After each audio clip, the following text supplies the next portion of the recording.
Good morning everyone. Once again we are coming to introduce a new topic of class 11th accountancy. As you know very well, in the last few videos we already discussed a lots of the important theoretical as well as the practical concept related to the class 11th accountancy.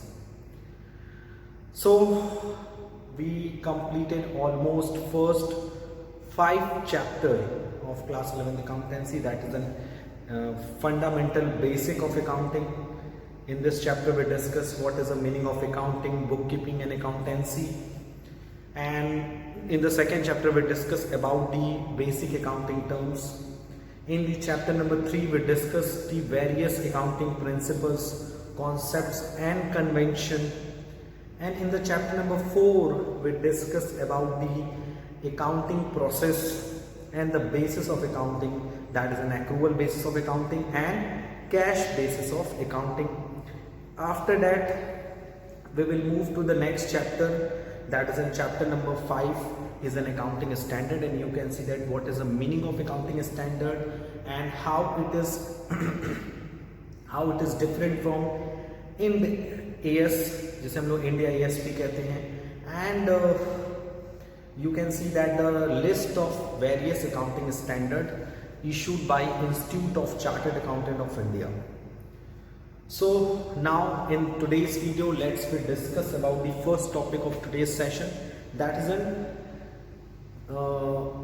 the basic characteristics of accounting standard. अगर आपसे कोई पूछे कि accounting standard क्या होता है, तो accounting standard को आप easily simple way में लोगों को क्या कर सकें, बता सकें. So what is an accounting standard? So accounting standard means basically accounting standard means the standard which are based on the international accounting standard. यानी accounting standard क्या होते हैं, इसमें पहला पॉइंट है these standard are based on the international accounting standard. ये सारे accounting standard किस पे बेस्ड होते हैं, इंटरनेशनल अकाउंटिंग स्टैंडर्ड पे बेस्ड होते हैं. यानी अगर हम लोग बात करें तो ये जितने अकाउंटिंग स्टैंडर्ड्स हैं ये कहीं ना कहीं हमारे इंटरनेशनल अकाउंटिंग स्टैंडर्ड के हेल्प से ही क्रिएट किए जाते हैं, ताकि हम इंटरनेशनल लेवल पे सारे फर्म्स, सारे ऑर्गेनाइजेशन के बीच में इजीली कंपैरिजन कर सकें. Second, the second important characteristics of accounting standard is accounting standard are rule based which are long and complex. जो accounting standards होते हैं are rule, ये rule होते हैं, नियम हैं, rule based, rule पे based होते हैं, and which are long and complex. It means जो अकाउंटिंग स्टैंडर्ड होते हैं वो रूल बेस्ड होते हैं, मतलब वो रूल पे बेस्ड होते हैं, किसी न किसी रूल पे बेस्ड होते हैं, और ये जो रूल्स होते हैं वो थोड़े बड़े होते हैं और थोड़े से कॉम्प्लेक्स नेचर के होते हैं. अगर हम लैंग्वेज की बात करें तो अकाउंटिंग स्टैंडर्ड हमेशा एएस यानी अकाउंटिंग स्टैंडर्ड ड्राफ्ट होते हैं, आर ड्राफ्टेड होते हैं. किस लैंग्वेज में, टेक्निकल लैंग्वेज में, drafted in technical language. Technical language में ड्राफ्टेड होते हैं. टेक्निकल लैंग्वेज का मतलब होता है जिसमें हमें कई तरह के ऑप्शंस गिवन होते हैं. Basically you know very well, एक लैंग्वेज होता है जो क्लियर कट बात करता है, लेकिन यहाँ पर जो अकाउंटिंग स्टैंडर्ड होते हैं ये टेक्निकल लैंग्वेज में ड्राफ्ट किए जाते हैं. यानी इनको लेकर जो हमारा परसेप्शन होता है या कह सकते हैं सजेशन होता है, ये लगभग कई ऑप्शंस हमें प्रोवाइड करता है. एज वेल एज अगर हम लोग बात करें accounting standard are not with treated with accounting standard are not treated with, इसे ट्रीट नहीं किया जाता है with trust and reliance bye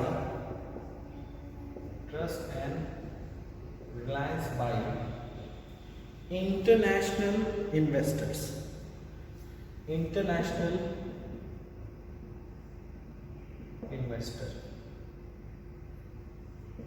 यानी जो इंटरनेशनल इन्वेस्टर्स होते हैं वो अकाउंटिंग स्टैंडर्ड को ट्रस्ट और रिलायंस के रूप में नहीं फोकस करते हैं। ये भी मैं बता दूंगा आपको, ये आपके बुक में ऑलरेडी गिवन है कि accounting standard is a standard for accounting, यानी जो हमें अकाउंटिंग करने के लिए स्टैंडर्ड प्रोवाइड करता है, लेकिन इन पे इन्वेस्टर्स का, इंटरनेशनल इन्वेस्टर्स का ज़्यादा ट्रस्ट नहीं होता है, क्योंकि ये पूरे इंटरनेशनल बैकग्राउंड को लेकर स्टैंडर्ड बनाए जाते हैं।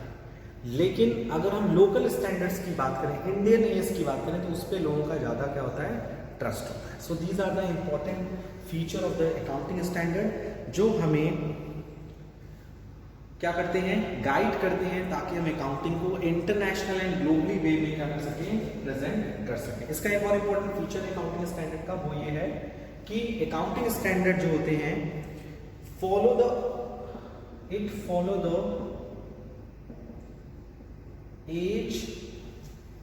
द एज ओल्ड कॉन्सेप्ट, मतलब इसमें हम चीजों को उसके हिस्टोरिकल कॉस्ट पे क्या करते हैं, रिकॉर्ड करते हैं। Old concept of historical cost, यानी यहां पे हम क्या करते हैं, age old concept of historical cost, यहाँ पे हम हिस्टोरिकल कॉस्ट पे डिस्कशन करते हैं। हिस्टोरिकल कॉस्ट का मतलब क्या होता है कि इसमें हम जो चीजें रिकॉर्ड करते हैं वो क्या होती हैं, हिस्टोरिकल इन नेचर होती हैं, यानी इनकर्ड होने के बाद चीजों को हम क्या करते हैं, इसमें रिकॉर्ड करते हैं। So these are the 5 important features and characteristics of accounting standard, जिसकी हेल्प से हम समझ सकते हैं what is the exact meaning of accounting standard.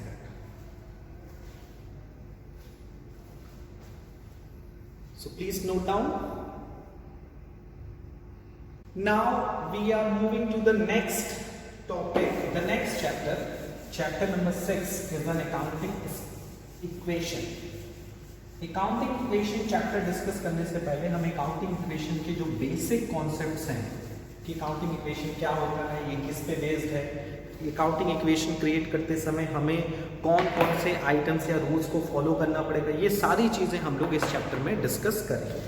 So let's we move to the 6th chapter of class 11th accountancy, that is an accounting equation. So basically you know very well accounting equation are based on double entry system. Accounting equation किस पे based होता है, double entry system पे based होता है, based on double entry system। किस पे based होता है, डबल एंट्री सिस्टम पे बेस्ड होता है। दूसरी इंपॉर्टेंट बात यह है कि जो हमारा अकाउंटिंग इक्वेशन है, ठीक है, वो क्या कहता है, वो भी किस को फॉलो करता है, किस कॉन्सेप्ट को फॉलो करता है, फॉलो ड्यूल एस्पेक्ट कॉन्सेप्ट। याद है हमने चैप्टर नंबर 3 में डिस्कस किया था dual aspect concept. Dual aspect concept ये कहता है कि हर ट्रांजैक्शन के कम से कम 2 एस्पेक्ट्स होते हैं, जिसमें एक एस्पेक्ट्स के ट्रांजैक्शन के एक एस्पेक्ट्स को हम डेबिट और दूसरे एस्पेक्ट्स को क्या करते हैं, क्रेडिट करते हैं। सो और डबल एंट्री सिस्टम उसी को क्या करती है, फॉलो करती है। डबल एंट्री सिस्टम का भी कहना है कि जितने भी ट्रांजैक्शन होते हैं हम बुक्स ऑफ अकाउंट के उनके दोनों साइड को क्या करते हैं, बुक्स ऑफ अकाउंट में रिकॉर्ड करते हैं। So this is simple and exact meaning of accounting equation जो आप देख रहे हैं। अब हम लोग बात करते हैं कि अकाउंटिंग इक्वेशंस जो हैं वो कौन से हैं, उनका कंस्ट्रक्शन कैसे होता है, और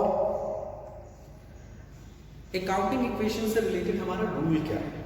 तो अकाउंटिंग इक्वेशंस जो हैं ये डबल एंट्री सिस्टम पे बेस्ड है, ड्यूल एस्पेक्ट कॉन्सेप्ट को फॉलो करता है, और जो हमारा अकाउंटिंग इक्वेशन मैंने आपको बताया भी हुआ है कि अकाउंटिंग इक्वेशन क्या है आपका, assets equals to capital plus liability। ये आपका क्या है, accounting equation। Assets is always equal to the capital and liability। So what is the meaning of assets? You know very well। Assets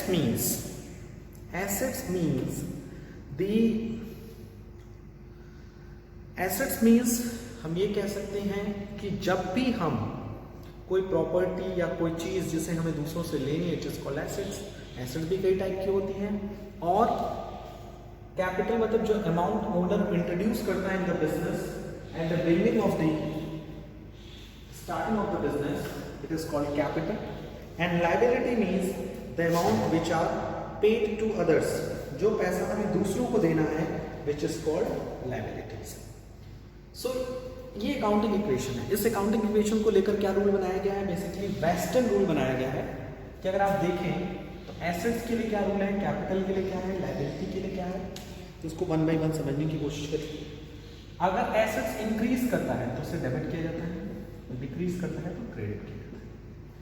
capital अगर increase होता है तो उसे credit किया जाता है, और डिक्रीज होता है तो उसे डेबिट किया जाता है। और लायबिलिटीज अगर इंक्रीज होती है तो उसे क्रेडिट, और डिक्रीज होती है तो डेबिट। और जब भी हम अकाउंटिंग इक्वेशन कंस्ट्रक्ट करेंगे, अकाउंटिंग इक्वेशन कंस्ट्रक्ट करेंगे, तो हमेशा याद रखिएगा, अकाउंटिंग इक्वेशन के टाइम, सिर्फ अकाउंटिंग इक्वेशंस के टाइम आपको ये ध्यान रखना है कि इनकम हो या प्रॉफिट हो, ठीक है, या लॉस हो या एक्सपेंस हो, अगर इनकम या प्रॉफिट होता है तो उसे हम लोग क्या करते हैं, ऐड करते हैं, किसमें, कैपिटल, ठीक है। और अगर लॉस या एक्सपेंस होता है तो उसे क्या करते हैं, माइनस करते हैं, किसमें से, कैपिटल में से, ठीक है। तो ये कुछ इंपॉर्टेंट रूल्स हैं related to the accounting equations को नोट डाउन करिए। और अब हम लोग चलते हैं न्यूमेरिकल प्रॉब्लम की तरफ अकाउंटिंग इक्वेशंस को लेकर, ठीक है। इसकी कुछ एग्जांपल्स पहले हम लोग डिस्कस करते हैं, फिर हम लोग न्यूमेरिकल क्वेश्चंस की तरफ मूव ऑन करेंगे, ताकि आपको क्लियर हो जाए कि जो ट्रांजैक्शंस हैं उससे हमारे किस पॉइंट पे या किस चीज़ों पे इफेक्ट पड़ता है, ताकि जब आप अकाउंटिंग इक्वेशंस के न्यूमेरिकल सॉल्व करिए तो आपको ये क्लियर हो जाए कि हमें किस तरह से न्यूमेरिकल क्वेश्चंस को सॉल्व करना है। चलिए मूव करते हैं, कुछ ट्रांजैक्शंस को हम लोग ले लेते हैं, और उन ट्रांजैक्शंस से हम लोग क्या करेंगे, बेसिकली फाइंड आउट करेंगे कि वो कहाँ इफेक्ट, उसका इफेक्ट कहाँ पड़ता है, ठीक है। चलिए, पहला ट्रांजैक्शंस का नाम है कैपिटल इंट्रोड्यूस बाय राम या मोहन। मोहन ने बिजनेस में कैपिटल इंट्रोड्यूस किया, मतलब उसने बिजनेस में कैपिटल लगाया। तो आपको पता है कि जब भी कोई ओनर बिजनेस में पैसा लगाएगा, whenever the owner introduce the capital in the business, इस सिचुएशन में आपको पता है कि बिजनेस में क्या इंक्रीज होगा, इस सिचुएशन में बिजनेस में आएगा कैश, यानी कैश प्लस होगा और हमारी कैपिटल प्लस होगी। और कैश किसका पार्ट होता है, एसेट्स का। तो ऐसे आपको लॉजिकल थिंकिंग क्या करनी है, अप्लाई करनी है, और ट्रांजैक्शंस में जब आप अकाउंटिंग इक्वेशंस कंस्ट्रक्ट करेंगे तो आप क्या करेंगे, ये चीजों को वहां पे शो करेंगे। दूसरा उसी तरह से एक एग्जांपल दें, गुड्स परचेज्ड। अगर आपने गुड्स परचेज किया फ्रॉम राम, अगर आपने राम से गुड्स परचेज किया, गुड्स परचेज फ्रॉम राम, तो इस सिचुएशन में यू नो वेरी वेल, आपने गुड्स परचेज किया, पेमेंट नहीं किया, किससे किया, राम से किया।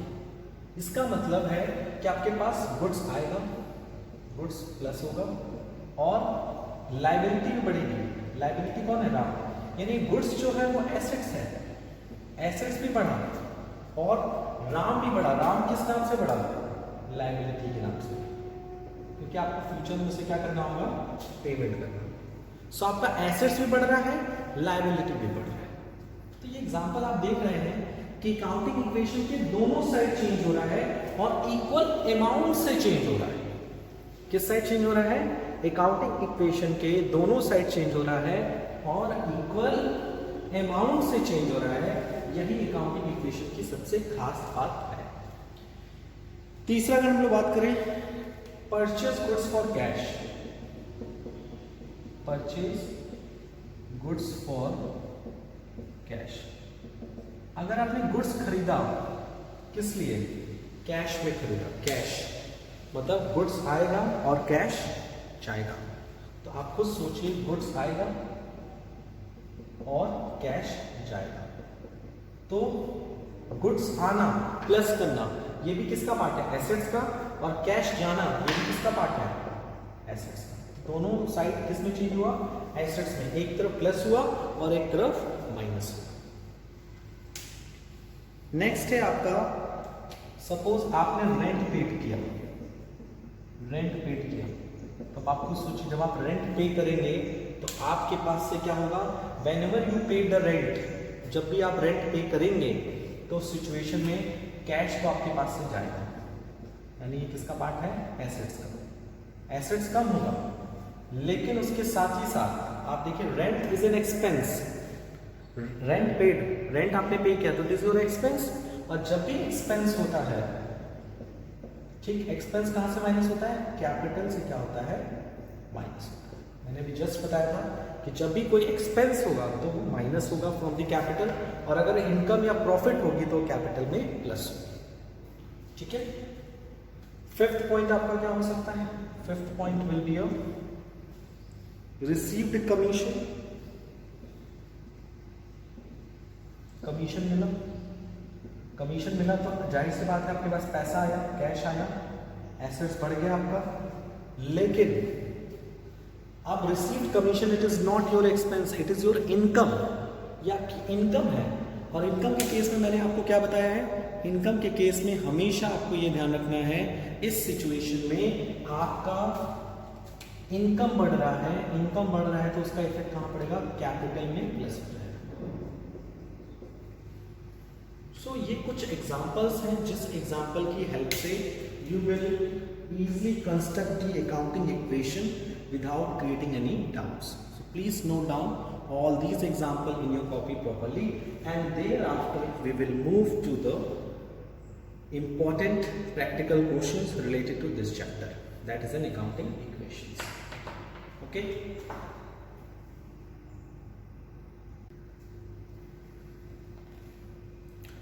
Let's we move to the first question, the page number 6.25. Prepare accounting equation from the following. Sandeep started business with cash 1 lakh, purchase furniture for cash 5,000, purchase goods for cash 20,000, purchase goods on credit 36,000, paid for rent 700, goods costing 40,000 sold at a profit of 20% for cash.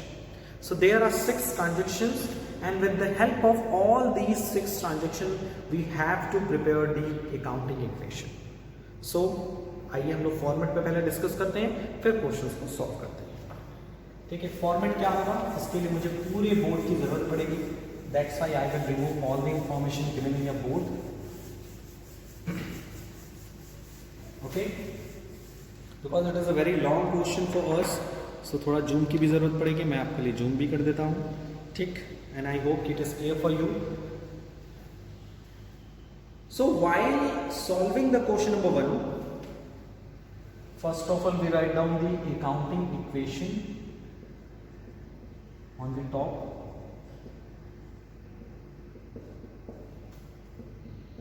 Accounting equation, and after that we drop the format. Format is serial number, okay, particulars या transactions का नाम, and उसके बाद आपकी asset side,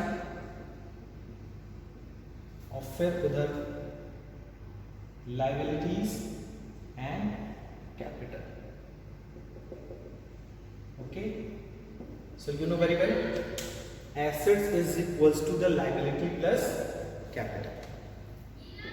so first will B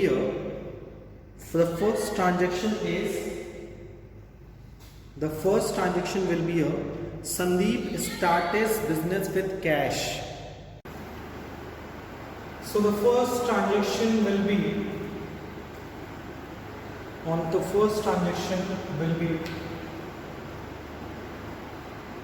Sandeep started with cash. Sandeep ने क्या किया? Business start किया कैश से. तो आप चाहे तो पूरी लाइन लिख सकते हैं, या फिर it is totally depend on you कि या फिर आप सीधे इन चीज़ों को शॉर्ट में भी प्रेजेंट कर सकते हैं. देखो, information is Sandeep started business with cash. Sandeep ने बिजनेस स्टार्ट किया कैश के साथ. तो यू नो वेरी वेल, इस सिचुएशन में capital will be increase capital आपकी 1 लाख रुपए से बढ़ गई और साथ ही साथ एसेट्स आपका इंक्रीज कर गया। एसेट्स का कौन सा पार्ट इंक्रीज कर गया? एसेट्स का जो कैश पार्ट है वो आपका 1 लाख रुपए से बढ़ गया। क्यों? क्योंकि यू नो वेरी वेल, जब भी हम बिजनेस स्टार्ट करेंगे तो एसेट्स के फॉर्म में या तो एसेट्स के फॉर्म में जो कैश है वो इंक्रीज कर जाएगा। Purchase furniture for cash, the second transaction, purchase furniture for cash, ये दूसरा ट्रांजेक्शन है कि आपने परचेज किया फर्नीचर फॉर कैश, मतलब आपने फर्नीचर खरीदा और बदले में क्या दिया? कैश दिया। तो इस सिचुएशन में आपके पास से कैश गया 5000 और साथ ही साथ आपके पास जो फर्नीचर है वो आपका बढ़ गया 5000 से, यानी 5000 से फर्नीचर इंक्रीज हुआ और 5000 से आपका कैश क्या हो गया?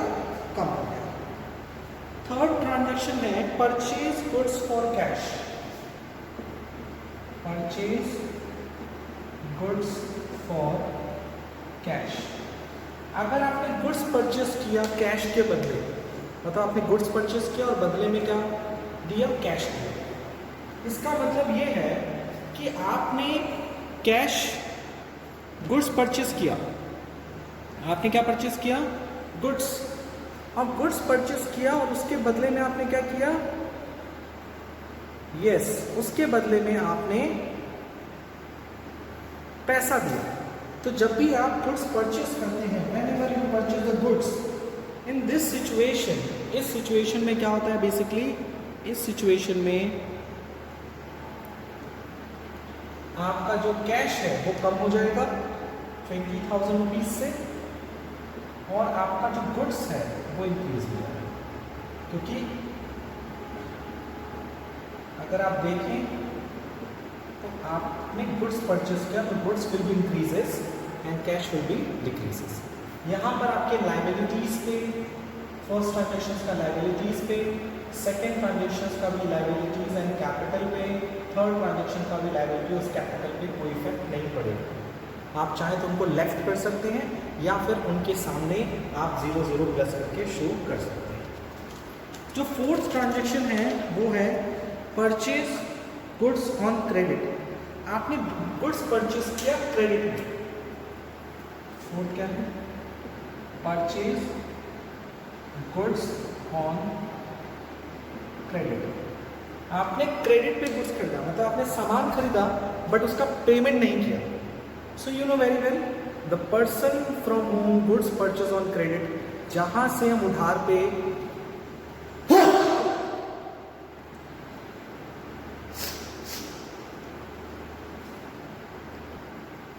यहाँ पे भी हम सामान खरीदते हैं ऑन क्रेडिट। जब भी हम कोई सामान खरीदते हैं क्रेडिट पे तो सिचुएशन में आपका गुड्स इंक्रीज करना है। गुड्स आपका इंक्रीज करेगा 36,000 से, लेकिन उसके साथ साथ आपको ये भी पता होना चाहिए कि whenever we purchase goods on credit, so in this situation our liability will be increase, हमारा लाइबिलिटी बढ़ जाता है। What is the meaning of liability? The person from whom goods purchase on credit. जिस person से हम goods खरीदते हैं credit में वो हमारा लाइबिलिटी होता है, वो हमारे काम में क्रेडिटर है। तो यहाँ पे लाइबिलिटी में आपका जो है क्रेडिटर है वो बढ़ जाएगा। लाइबिलिटी में क्या बढ़ जाएगा? क्रेडिटर्स जो है वो इंक्रीज कर जाएगा। कितने से इंक्रीज कर जाएगा? 36,000 से, और कैपिटल पे कोई इफेक्ट नहीं पड़ेगा। एसेट्स के कई सब कॉम्पोनेंट हो सकते हैं, जैसा आप देख रहे हैं कैश, फर्नीचर, गुड्स। उसी के बाद है पेड फॉर रेंट। नंबर 5 है आपका पेड फॉर रेंट। आपने रेंट पे किया, आपने किराया पे किया। तो जब भी आपने रेंट पे किया इस सिचुएशन में आपके पास से क्या गया? कैश गया। आपके पास से क्या गया? कैश गया। कितने का रेंट गया? ये गया 700 रुपीज़ का।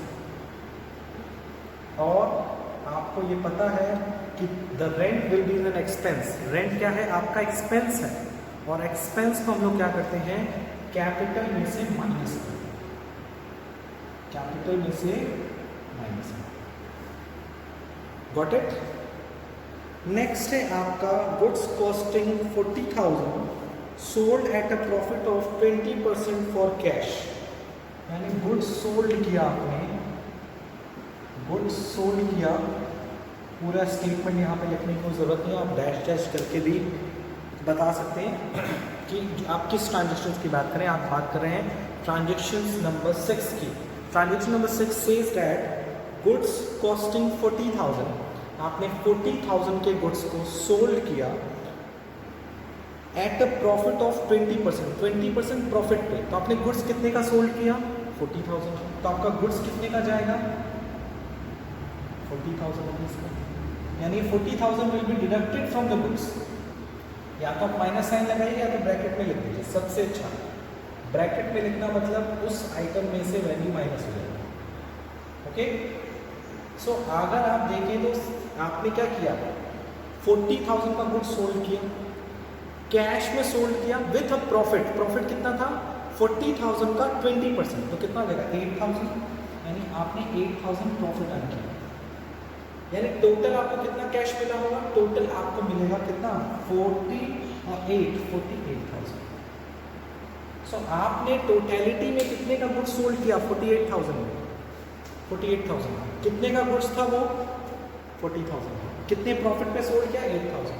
तो अगर आप देखें तो 40,000 का गुड्स प्लस 8,000 की प्रॉफिट, टोटल आपने सोल्ड कितने में किया? 48,000। सो 48,000 आपका कैश पड़ा, फर्नीचर में कोई इंक्रीजमेंट नहीं हुआ, गुड्स कितने का डिक्लाइन हुआ? 4,000 का, और लायबिलिटी से कोई लेना देना नहीं है, और कैपिटल बढ़ गया क्योंकि आपको क्या हो गया? प्रॉफिट हो गया यहाँ पर आपको। और आपको पता है प्रॉफिट तो हम कैपिटल में ऐड करते हैं, लॉस को कैपिटल में से माइनस करते हैं, इनकम को कैपिटल में ऐड करते हैं, और एक्सपेंसेस को कैपिटल से माइनस करते हैं। और फिर लास्ट में हम लोग क्या करेंगे? फाइंड आउट करेंगे द फाइनल बैलेंस, कैश का बैलेंस, फर्नीचर का बैलेंस, गुड्स का बैलेंस, क्रेडिटर्स का बैलेंस एंड कैपिटल का बैलेंस। सो फाइंड आउट करते हैं। 1 लाख में से 5,000, 20,000, 700 माइनस करना है एंड 48,000 प्लस करना है। सो 1,48,000 माइनस 25,700। सो आपका कैश का बैलेंस आ जाएगा 1,22,300। उसी के बाद फर्नीचर की बात करें, सो फर्नीचर का टोटल है 5,000, ओनली 5,000। एंड गुड्स का जो वैल्यू है वो कितना है? 20,000 plus 36, 56,000। 56,000 minus 40,000 is will be 16,000। And now creditor will be 36,000। And capital में आपको 1 लाख में 8,000 प्लस करना है, 700 माइनस करना है, so it will be 1,07,300। So आपका अकाउंटिंग इक्वेशन क्या था?